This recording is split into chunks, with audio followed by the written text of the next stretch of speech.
So I want to inspire you to understand that many people want wealth, and they want abundance.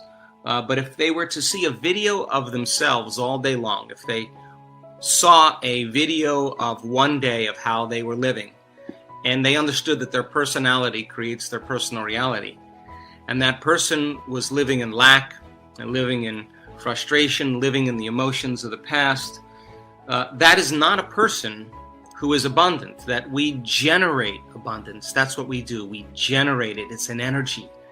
And then we study abundant people. We study masters. We study people that have done it. And you'll see that they failed numerous times. You'll see that they had a lot of trials. They had a lot of betrayals. They had a lot of loss. It never stopped them from their vision. And when they felt so worthy and so abundant that they had all their needs met, they felt so whole that it was no longer about their abundance. It was about who they became. When the abundance finally did come, they wound up giving it away anyway because they knew how to create abundance. And it's not a simple 1, 2, 3 process. It's a constant state of change. It's a constant practice. And yes, people have created a lot of wealth in this work. They've created a lot of abundance. And when they've created it, all they've wanted to do was to give back and make a difference in the world anyway. So, our model is to take philosophy and to initiate it and to begin to master it. To learn with our head, to practice and apply with our hands, and then to ultimately know it by heart. To go from mind to body to soul, from thinking to doing to being, from knowledge to experience and to wisdom. And if this was easy, everybody would be doing it. But I can tell you that the people who stick with it, the people that take the time to fill their brain with knowledge, the right kind of knowledge, not superstitious, dogmatic information, but information that is based in scientific reason. Not being a scientist, but understanding that science is the language to do it. People who take the time to fill their brain with knowledge. Every time they show up and sit down to do the work, every time they make a choice to do it, they're believing in possibility.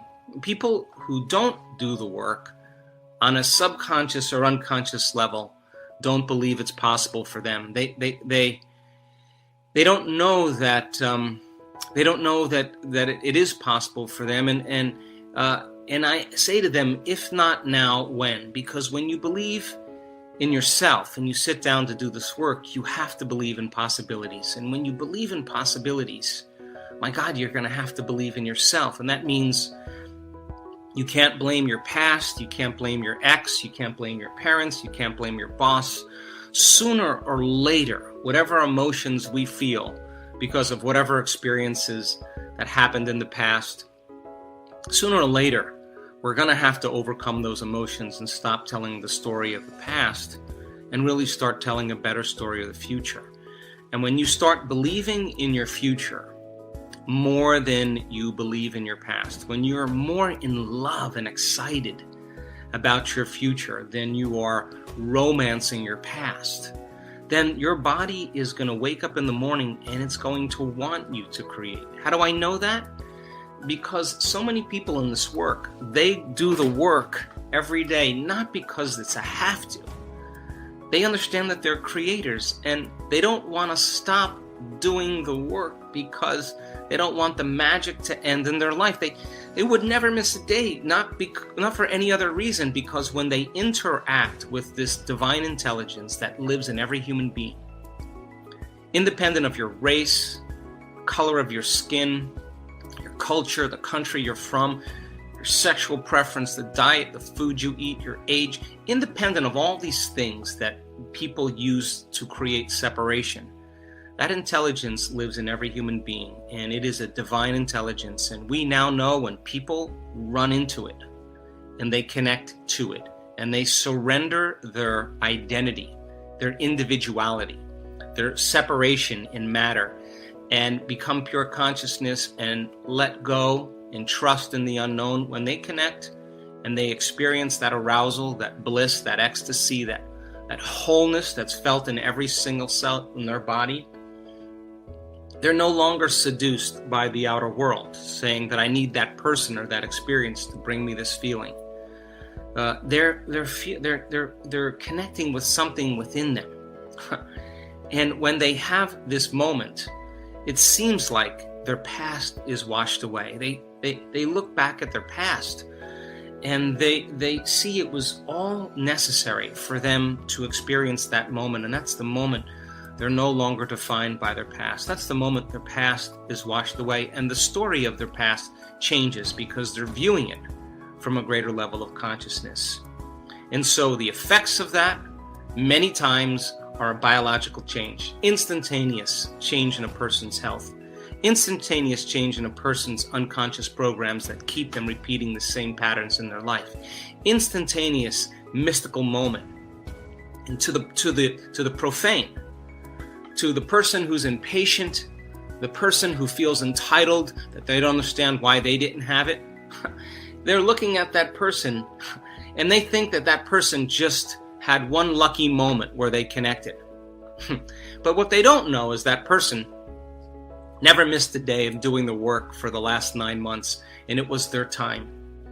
And they were humble enough to surrender their identity completely to connect to a greater consciousness. And I want that for our community, because when we start interacting and creating from the field instead of from matter, we will do amazing things. We will heal people because we have healed ourselves. And so, yes, I know you have many questions. I assure you, I have as many questions as you do.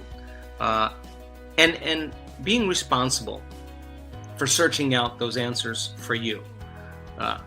Searching out the best understanding of what you're doing in this work, and understanding why you're doing it, and keeping that model going in your mind. That should be the conversation that you should have with people that you love in your life. Now, does this mean that you can't live life? My goodness, my message has never been that. My message has never been to abstain from life. My message has always been to engage in life, to love with all your heart, to experience a great meal, to experience the sunset, experience the joy and the freedom of creation and expression. My goodness, the more conscious we become, the more we interact with this field, the more we are aware of the smell, the taste, the feel, the look, the light, the sound of everything that is right in front of us that we're unconscious to. And so I wanted to spend a little time with all of you and inspire you to unify as a community, to connect with one another in the highest form, to support one another on this wonderful platform for the greatest good.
To give one another the proper information. If I see a person asking, why does Dr. Joe do his meditations at 4 in the morning, or what is the reason for it, the answer is you can find that in in the books that I write. I mean, you can find that answer. It makes sense. I'm not doing it just because I want to get up at 4 in the morning. It's just because I want a mystical experience, and there's brain chemistry to support that. So I want you to become fluent in this model. I want you to understand that it's not enough to know. It's important for us to know how. And I have had dry spells in my own evolution and my own journey, sometimes for over a year. And I was thinking all along that I was doing something wrong, or what was I not doing right? And all this time, in this 1 year, I'm studying, I'm learning, I'm researching, I'm self-examining, I'm reflecting, I'm working more, I'm putting more intention, I'm surrendering more, I'm asking what surrender is. I'm doing all these things, and during this 1 year dry spell, I'm making the most profound changes that I've made in many years. And so just because you're creating and things don't appear in your life, you think you're doing something wrong. You're not doing anything wrong. It's a process of discovery. And when you arrive at that experience in your life, when you have that aha moment and you understand what you're doing, when you create some outcome and you feel so whole that you no longer even care if you need it any longer, or you don't even care if you're going to heal any longer because you feel so amazing, you're happy with who you are, that is where the magic begins to happen. We are back with Complete the Quote challenge. Can you complete the quote and give us the right answer? All you need to do is to complete the quote or statement that we choose, and if you can do it first, you're the daily winner. Your job is to write the correct answer in the comments below the video, or your guess if you're not sure. In the previous video,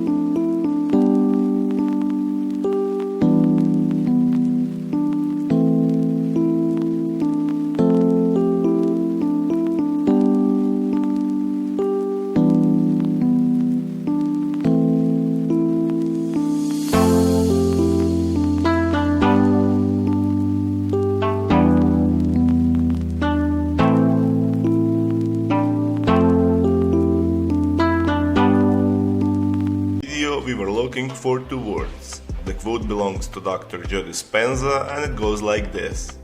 We are not doomed by... The correct answer is our genes. So, we are not doomed by our genes. Congratulations to everyone with the correct answer. Today we are looking for 2 words and the quote also belongs to Joe Dispenza. The quote goes like this. We don't perceive things the way they are, we perceive things the way...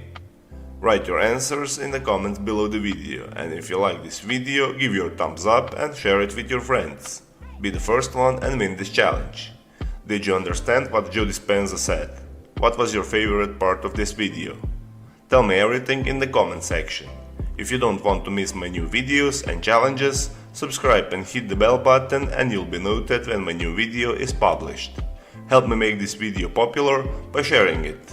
If you really like what we do here and want to support us, you can join our channel and our community for a symbolic fee and gain many other additional features. You can do that by clicking the join button next to the subscribe button, or you can click on the link in the description of this video. Stay good and have a great day!